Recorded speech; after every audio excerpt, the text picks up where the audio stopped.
আজকাল কিছু কিছু মন্দিরে চলছে পুজোর নামে ব্যবসা। কোন মন্দিরে গিয়ে কি হয়েছে সেটা তোমরা পুরো ভিডিও দেখলেই বুঝতে পারবে। Hello everyone, welcome back to our channel JK Glam. চলে এসেছি তোমাদের সামনে নতুন একটা ভিডিও নিয়ে। তোমরা হয়তো আগের ভিডিওতে দেখেছো আমরা চলে এসেছিলাম রাধারানীর জন্মস্থান বর্ষনাতে, আর সেখানে পুজো দিয়ে আমরা বেরিয়ে পড়েছিলাম গিরি গোবর্ধনের উদ্দেশ্যে।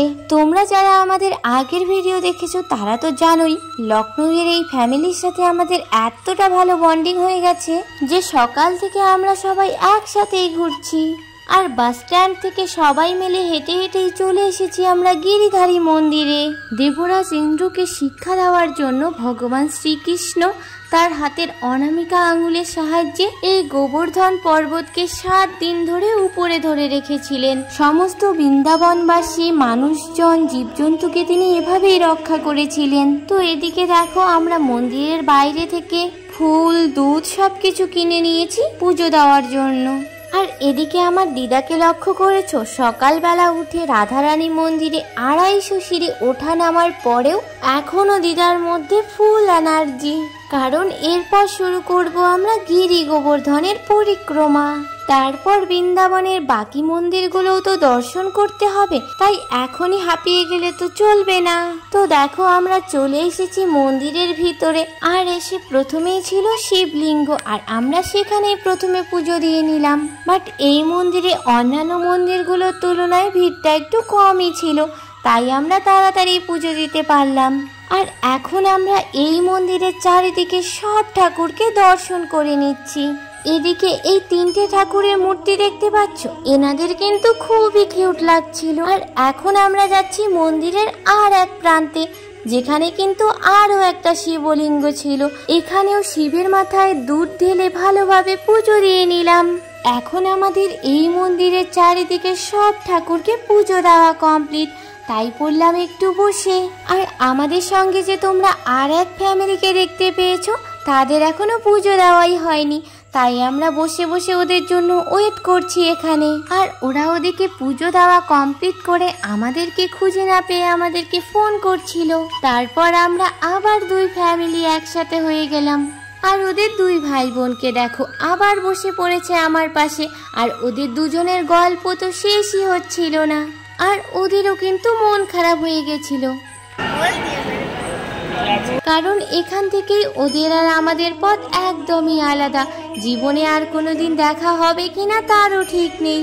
আর এদিকে এই ভাইয়া আমরা ফটো তুলছি ভেবে চলে এসেছে আমাদের এখানে ফটো তোলার জন্য। বাট যখন দেখলো আমরা ভিডিও করছি তখন বাড়ির সবাইকেও ডেকে নিল।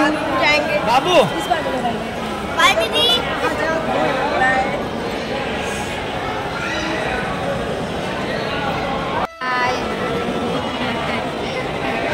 এরপর আমাদের টিমের সবাইও ওদেরকে টাটা করে দিল। ট্রেনে যেরকম হঠাৎ করেই কারোর সঙ্গে দেখা হয়ে ভালো বন্ডিং হয়ে যাওয়ার পর নেক্সট স্টেশনে নেমে যায়, সেরকমই ছিল আমাদের আর ওদের দেখা। তো এরপর আমরা শুরু করলাম আমাদের গিরি গোবর্ধনের 22 কিলোমিটারের পরিক্রমা। এই পরিক্রমা কিন্তু অনেকেই পায়ে হেঁটে করে, বাট আমরা কিন্তু পায়ে হেঁটে করছি না।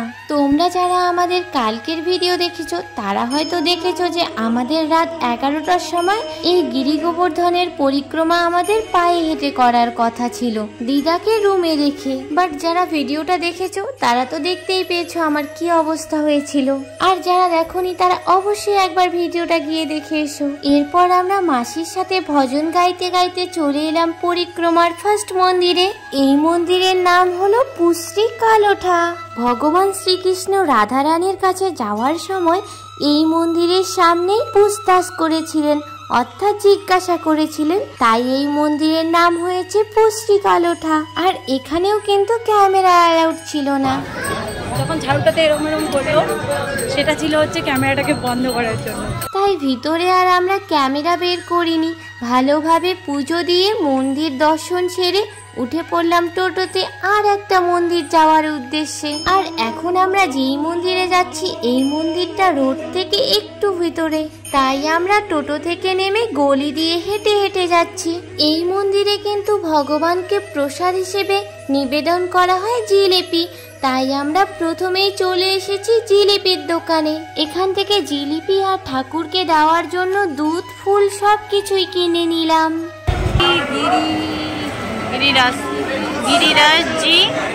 আর এদিকে দেখো সব মন্দিরের নামগুলো তো হিন্দিতে লেখা, আর আমাদের হিন্দিতে উচ্চারণ করতে কি অবস্থা হচ্ছিল দেখো একবার। আর এই যে দেখতে পাচ্ছ এই মন্দিরটা, এই মন্দির কিন্তু খুবই জাগ্রত। আর এখানেই চলছে পুজোর নামে ব্যবসা, যেখানে কিনা আমাদের মতো সাধারণ দর্শনার্থীদের দাঁড় করিয়ে রেখে কিছু স্পেশাল দর্শনার্থীদের ভালোভাবে পুজো করানো হচ্ছিল। বাট আমরা কিন্তু জানি না আদৌ তাদের থেকে বেশি দক্ষিণার বিনিময়ে তাদের ভালোভাবে পুজো করা হচ্ছিল নাকি স্পেশাল পরিচিতির বিনিময়ে।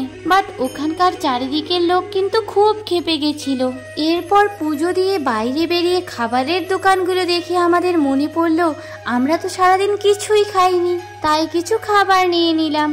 আর কোথাও শান্তিতে বসে যে একটু খাবো তার টাইমও তো আমাদের কাছে নেই। এই জন্য টোটোর এই ভূমিকম্পর মতো ঝাঁকুনির মাঝেই আমাদেরকে খাবার খেতে হচ্ছে।